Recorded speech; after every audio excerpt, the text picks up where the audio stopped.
What a hell of a sales pitch this is. Well, watch this. If I can put up with it for a second time. This is some American military lawyer trying a sales pitch to justify what's going on in Iran.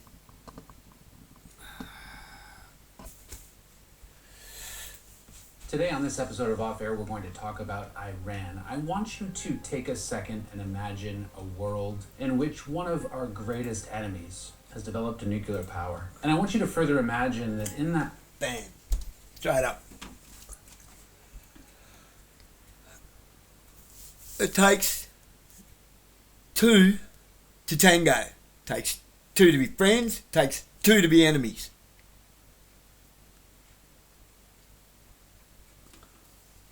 Let's just be clear. This is all about Planet America. Twist it and turn it any way you like. This all hangs on whether you believe that Iran has nuclear weapons or not.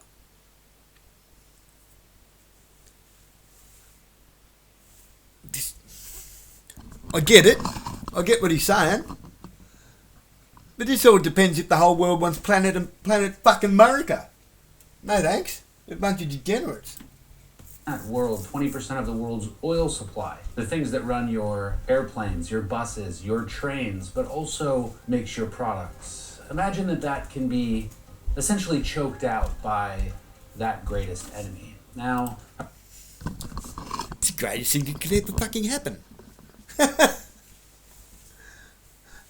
I was saying in another video, imagine if there was an island somewhere that we hadn't found and they didn't know about the rest of the world and they was just going along their own merry way.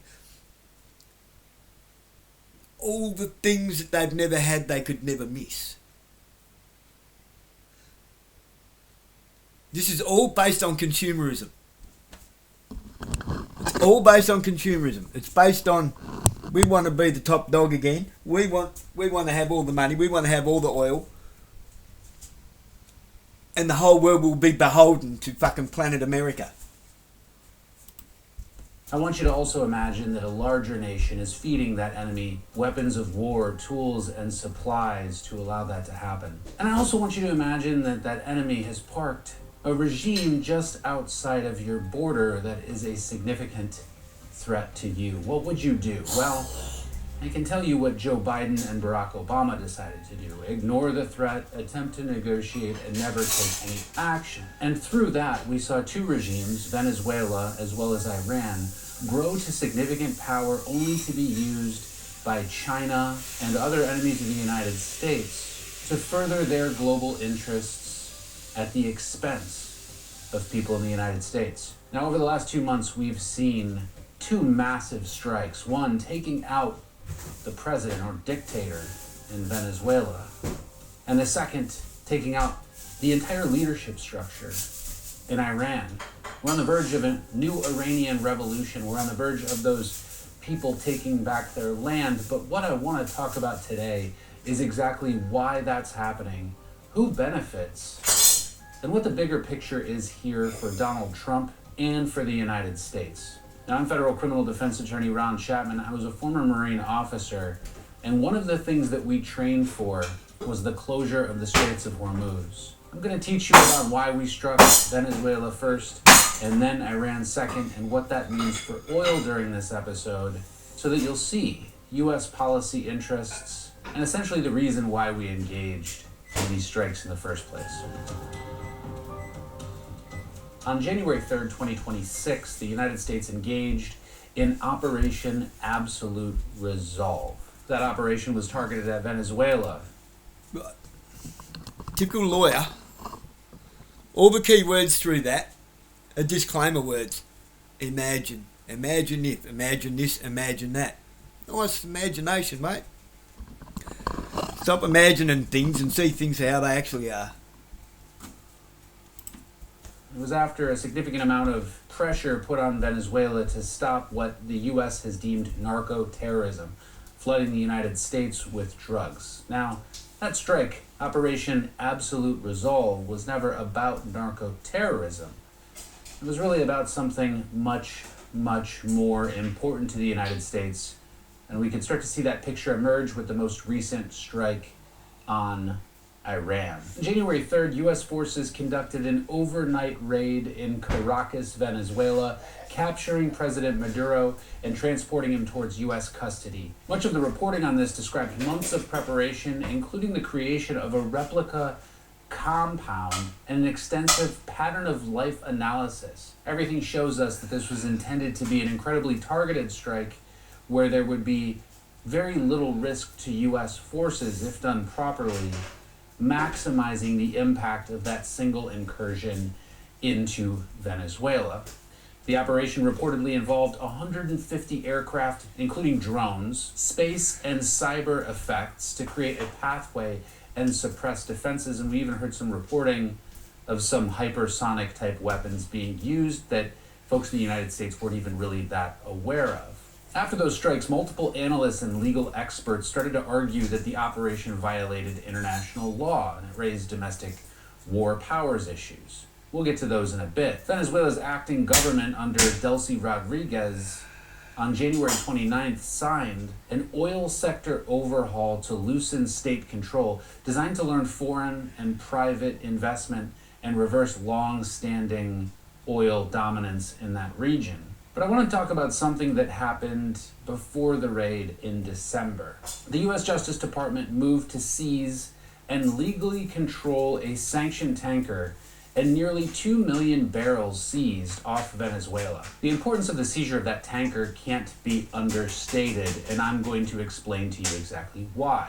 Now, China's loaned $19 billion to Venezuela, a loan that will never be paid back given what has happened inside of Venezuela and now essentially United States control over Venezuelan oil. Iran shipping oil to Venezuela in violation of what the U.S. would consider.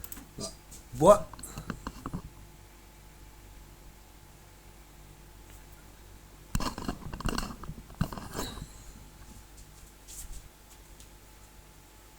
What really shits me about this is all well and good if you think you're the fucking best motherfucker in the world. Oh, we're American, so we're the greatest, and everyone else comes second. Their lives don't matter.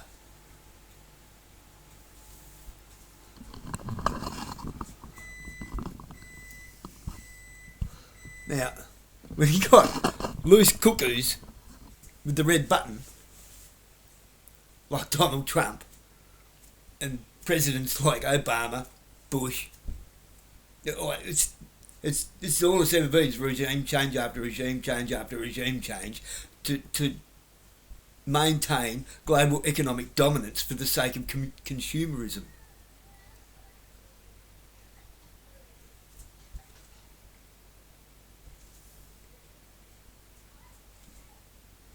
It's disgusting.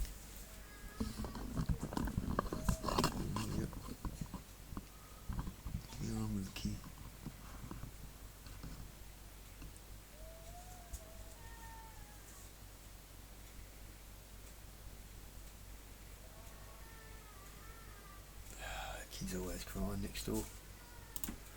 Sanctions draws a clear link between Iran and Venezuela and the processing of oil. That's no secret. But when you combine that with Chinese loans that have been given to Venezuela to pay for the oil, what we start to see is a Chinese-connected network of the flows of oil, money, including arms shipments as well, into Venezuela. Now, as many of you know, one of Donald Trump's biggest concerns, and this was mirrored by Pete Hegseth, was that Venezuela is right outside of our borders. Venezuela is pretty close to us. And when it comes to the use of the types of weapons that Iran and China have the ability to utilize, Venezuela becomes a very significant threat to the United States. One that's not going to be publicized if we find out about it. Everybody knows that Iran was close to the nuclear weapon. We blew them off the map before and told them don't generate it, but it seemed like they got close again. The biggest concern with an Iranian-Chinese-Venezuela link along with the nuclear threat is the fact that... Well, he's reading something, as you can tell. The typical lawyer speak. He's gone from imagining to now everybody knows. Hang on. Where was it proven? Fucking lawyers. Just like Cuba back in the 1950s, we might be concerned, we might have an issue with an actor in our hemisphere that has the ability to wipe us out, and proxies that may have the ability to do that. Venezuela needed the oil from Iran. China needed the power. Iran had the oil. This global connection creates an existential threat for the United States that could have ultimately led to its demise. Now, of course, Donald Trump's not going to make that case to the American people and say Venezuela is close to having power to be able to wipe us off the map. Instead, the narrative changes to narco-terrorism, something close. This isn't an explanation, it's a sales pitch. It's politi spin written up by a fucking lawyer. Or a bunch of lawyers, most likely. It's bullshit. It's bullshit until it's proven. And none of it can be proven because they fucking wiped it all out, haven't they? You notice this comes out after the fact, not before. There's no going in to justify anything. There's no anyone going in there to have a look, to say, no, it's whether it is or isn't true. Just blow it all up and say it's true. That's what they've always done. Fuck America. Closer to what his campaign promise was. Closed border, stop deaths related to those harmful substances, is easier and more palatable for the United States people to understand. The restructuring of the power centers in Venezuela has also changed another thing. Venezuela has a tremendous amount of oil, again, some of that oil coming directly from Iran, and being refined inside of Venezuela that now essentially the United States has control over. One of the things that we prepared for when I was a Marine Corps officer for a long time was the closure of the Straits of Hormuz and what that would cause to oil prices. Everybody knew back then that if anybody pissed off Iran, they would immediately close the straits, oil prices would skyrocket, and the country would lead to a halt. As a result, President Obama decided to negotiate with Iran, along with his partner nations, a strategy that didn't work very well. Donald Trump elected a different strategy. Now, if Iran's getting close to a nuclear weapon, you can't just blow Iran off the map. One of the things that they will... Whatever, fuck we... And look what's happened everywhere else. Look what's happening. We're paying through the nose for petrol. Why? Because America caused Iran to shut off the Strait of Hormuz.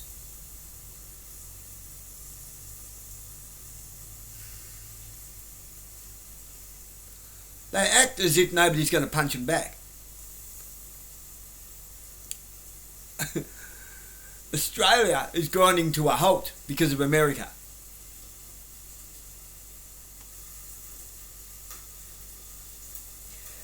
And what's going to happen? We're going to have to rely on America, aren't we? Yet again.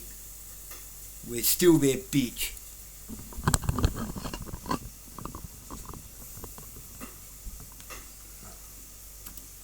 will do very early on is close the Straits of Hormuz and oil prices will skyrocket. It takes a lot of oil to run a country. It takes a significant amount of oil to run the United States. And 20% of the world's oil being locked up in the Straits of Hormuz causes a significant problem. That is, unless you take out Venezuela and you capture a significant amount of Venezuelan oil. Things change quite significantly. Now we start to see the order of these operations emerge, with Venezuela going first, securing a deal in Venezuela so that oil can be refined there and processed, and then turning your sights towards Iran.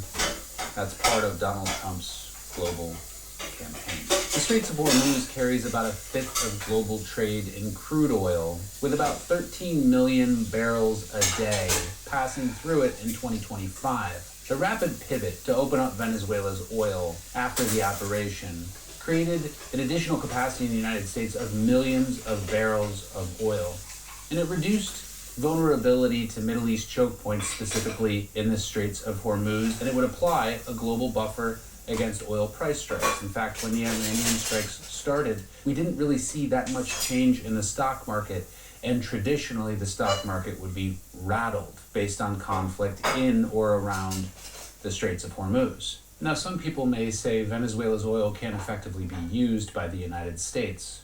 The reality is that is true, but it seems that right after the operation in Venezuela, Donald Trump had a plan for that. He moved some of the oil companies in to start immediately engaging in actions that would allow that Venezuelan crude to be properly processed. But the important thing was not the usability of the oil. The important thing was preventing the price shocks that might happen when you take action against Iran. You see, over the last few years, it became very apparent that something would have to be done about the Iranian problem. We've been trying to prevent them from getting a nuclear weapon for a very long time, and in 2025, we effectively bombed them along with Israel to set them back quite a bit and prevent them from getting a nuclear weapon. Of course, Iran freaked out in response to that, and while there's really no reporting on it, it's possible that China and other allies have helped them reestablish a nuclear program pretty quickly. And according to reporting by Marco Rubio and others in the Trump administration, it appeared that Iran was getting close to that nuclear weapon again. I can't verify whether or not that is the case. We have to put some trust in our leaders that this has started to become an existential threat. I think you can decide for yourself, but the reality is we have a violent regime who is engaged in the slaughter of potentially 100,000 people in response to protests inside of its country that was rapidly developing a nuclear power. Now, on the global stage, you have those with a nuclear power and you have those without a nuclear power. And when nuclear power is achieved by a country, they become a big player on the world stage. The question for us is, do you want a tyrant like Iran to possess that sort of capability of a nuclear power? The answer for the United States and, of course, for Israel is no. We could expect that sort of power would not be used globally because that would cause mutually assured destruction, but what it definitely would cause is a changing of the power in the Middle East, and we would start to see Iran leverage that power to change the global world order, which is certainly what the West is trying to avoid. Now, the next thing that we need to talk about is what does this do for Asia and China specifically? Asia is going to be the most exposed, and this does include Russia as well. They're going to be the most exposed because as a result of sanctions, they have engaged in a lot more use of Iranian oil than other nations. In fact, China is an industrial entity that consumes a massive amount of oil that they need, and the primary sources for that oil or from that oil is Iran. Iranian oil is very important for keeping China and Russia alive. When the U.S. captures that queen of Iranian oil, or if Iranian oil is effectively controlled by a democratic regime that can make its own choices, it's very possible they may elect to do business more with the United States and ignore Chinese and Russian influence. What does that mean for China and Russia? Well, things grind to a halt. The potential for Taiwan to be invaded, the potential for the war in Ukraine to continue starts to slow down drastically. Because when you know you have a limited supply of oil, those campaigns become a lot less necessary. And of course, if there's less of a threat to Taiwan, there's less of a threat to the United States. China has openly, over the years, threatened to take over Taiwan, something that would be disastrous for the semiconductor industry and something that is very important moving forward. Now, this is a very complicated picture I'm painting for you. Let me try to boil it down so that everybody understands. If y'all remember the game Risk, I used to play it a lot as a kid, and it's very much how these sorts of operations work, but it gets a little bit more complicated. Capture Venezuelan oil, then you can take action in Iran. Why? Because you won't deal with the shock of an oil price increase. If you're allowed to then take action in Iran, that action will starve out two of your biggest enemies and threats of oil. You starve them out of oil, their campaign to take over two countries, Ukraine and Taiwan, that would be significant. So enemies, why are they enemies? I'm sorry, but unless you can prove that they had a nuclear weapon and you can prove that they were going to use it, how does that make them an enemy? Makes them a competitor. Okay. If you're out on a racetrack in the car Is everyone else your enemy, or are they just other competitors? America doesn't know how to win fair. They're going to be the fucking biggest bully in the schoolyard all the time. Significantly damaging to the United States, those campaigns become a lot less likely. In fact, potentially impossible. You are a rising superpower as the United States, and you want to keep your position on the global stage. Computing power becomes very important, and China getting much of its semiconductors from Taiwan and its manufacturing availability, as well as the natural resources for those semiconductors from Ukraine. The United States starts to look a lot stronger on the world stage, leading to a significantly weakening China and Russia. The big question is, what do China and Russia do knowing that this gets starved out? China's watching this happen in real time, realizing that its oil reserves may essentially dry up. Russia's thinking the same thing. But do they jump in on behalf of a crazy Iranian regime and risk their standing on the world stage? A regime that has killed hundreds of thousands of people? No, they're forced to do it quietly. They're forced to only provide support in a relatively quiet way. That means not overtly shipping bombs over to Iran, but covertly offering assistance and support. This was a brilliant move by Donald Trump, I have to admit, and it's about to be game, set, match for Russia and China. Now, what's going to happen to you at the pump? You might see a bit of a near-term shudder. Straits of Hormuz were effectively closed just before recording this, but then we saw their naval power effectively decimated by pretty aggressive United States strikes. We can't use the Venezuelan crude, so if the straits were closed, we would have some near-term price shudders. But I think Trump's betting on the idea that gas prices will stabilize if the Straits of Hormuz can be opened pretty quickly and some negotiation can be reached.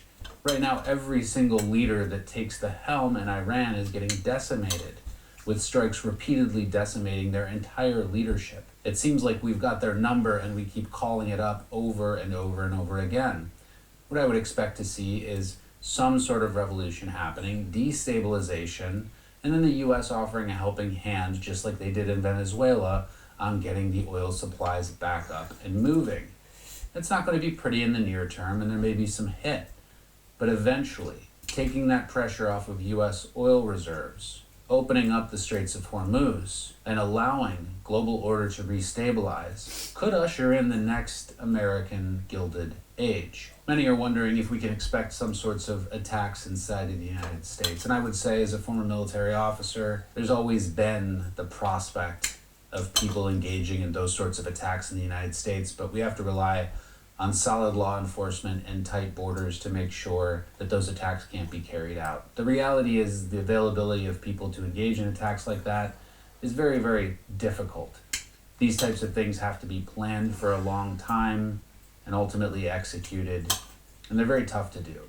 And thankfully, at least the Biden regime understood the risk there and was taking a lot of efforts to prevent China from being able to leach into our society, create its own effective police forces, and increase the risk of some sort of attack like that. While we will be on the alert for it, it doesn't appear that there's a threat to the homeland right now, and I wouldn't be as concerned about it as I would if we had not engaged in these sorts of efforts. One of the biggest threats to the United States at this point is the potential for China to engage in debt litigation strategies, diplomatic obstruction. They could influence operations in Latin America, and they can engage in some sort of economic retaliation against the United States. That's always been the risk, which is why it appears that one of the big important parts about this entire operation is limiting United States debt. It's no secret that China holds a lot of United States debt. That happened as a result of the type of austerity that we'd engaged in during Obama administration as well as the Biden administration. Lowering that debt, making America more profitable, is a very effective strategy to prevent the Chinese influence on that debt. AP reports indicate that China imported roughly 1.4 million barrels per day from Iran last year, and that a sustained price spike would ripple through the Chinese economy. The Times of India also reported that China condemned the strikes and called for a ceasefire and UN action. That's likely to be unsuccessful. And as a result, China is going to have to do something as a result of the lack of crude, moving through its country. China's got significant incentives to try to calm this situation down, and the most likely Chinese approach is going to be a diplomatic narrative and positioning, some economic backstopping to try to procure additional sources of oil, which is what we would expect them to do, and then some other strategic opportunism elsewhere. China may find a few more convenient allies than it had before and try to strike some deals, but that's exactly what the US would want China to do. It seems to make sense that instead of propping up a terroristic death cult regime like Iran, it would be better for China to have some good friends. Friends that can supply it with oil on good economic terms without them supplying those entities with the ability to take out the United States. There's really three scenarios that can happen here as a result of the strikes on Iran. The first is we start to see the Straits of Hormuz open relatively quickly. Best case scenario, oil prices stabilize pretty quickly, and the impact to the United States is not so great. Of course, that would be coupled with a likely Iranian regime change and a potential new republic forming in Iran. It seems that Iran is attempting to engage in instilling its own democracy now that its leadership has failed, but it's not going to be pretty quickly. The second is a slow opening of the Straits of Hormuz, a prolonged conflict where Iran is able to stay in some sort of power and continue to use naval operations to try to keep the Straits of Hormuz closed. It would be potentially effective if even they have a threat of destroying a tanker. One of the things people don't realize is insuring a tanker is quite expensive.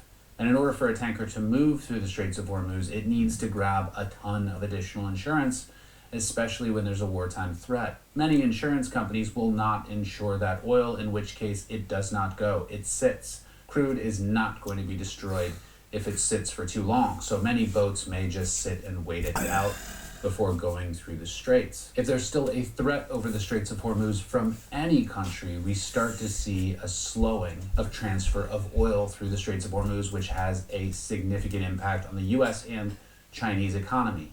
That's probably the worst case scenario. The next scenario is we start to see regional escalation. Everybody's got a lot of beef over in the Middle East, and they may start engaging in small or proxy wars with each other, which could lead to a long-term destabilization of the region. While this could potentially be the worst-case scenario, it's the least likely scenario. It seems like countries such as Saudi Arabia and others have allied specifically with the United States to engage in removing Iran, and this became even more unlikely when we started to see Iran target its neighboring countries. We saw strikes on Bahrain. We saw strikes on many countries that Iran shouldn't have been targeting in the first place, but have effectively prevented anybody from feeling sorry for Iran or taking its side. And now through the targeted strike in Venezuela, the capture of its oil infrastructure, the capture of a specific vessel that was tracked from Iran, also with very targeted strikes in Iran, we can start to see what some people are calling the Monroe Doctrine, a changing of the world order based on specific military operations. We can start to see that emerge and that picture become much more clear. Now, whether or not you favor military conflict like this, you have to ask yourself what the world would look like if Iran grabbed nuclear power, if China became more powerful, if Venezuela was able to park a nuclear weapon outside of our borders, if missiles were able to be shipped to them that were within striking zone of the United States. Would Americans want to tolerate their cities under potential threat by two regimes that were absolutely crazy and terroristic? I imagine you would probably say no.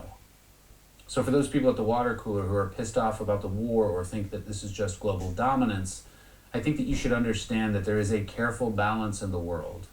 And that careful balance sometimes can be disrupted, but it's absolutely disrupted when a nation engages as a nuclear power on the world stage. If Iran grabbed that power, it would have been threatening to the United States, and it would have been threatening to Israel. Some people talk about how this is just for oil, this is just for money. And I have to say that those arguments are absolutely absurd. While oil is certainly something that a lot of people have fought over for years, the future of this world is not driven by oil dependence.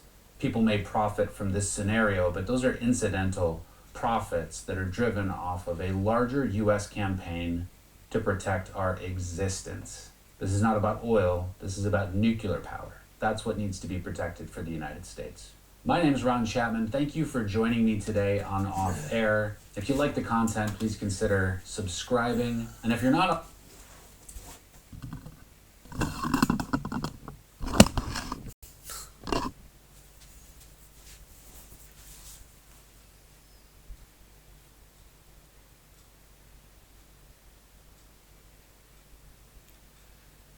Do not be deceived, people.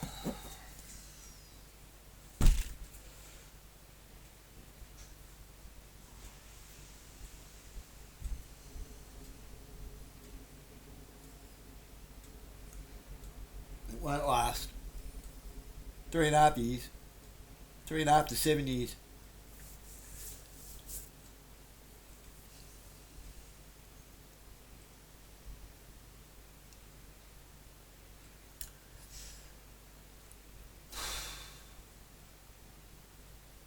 All sounds nice and fluffy, and to them it's probably true. This is the whole point. To them it's probably true. But in exactly the same token, we lose all of our freedoms. All of them. We're forced to take the mark. Everyone will be deceived, even those elect.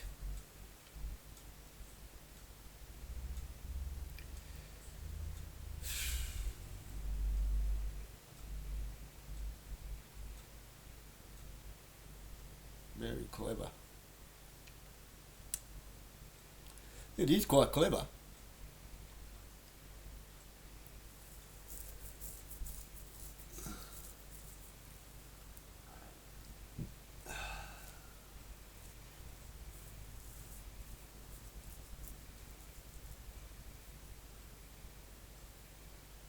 But we will be forced. We will be forced to be America's bitch. Where's the free will? Where's our God-given rights and liberties? Our actual God-given rights and liberties.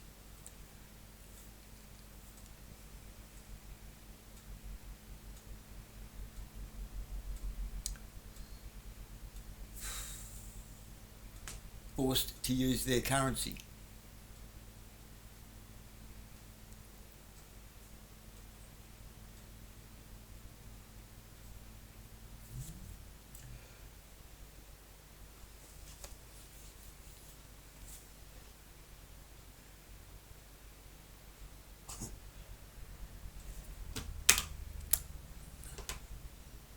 Whose side are you on, America's or God's?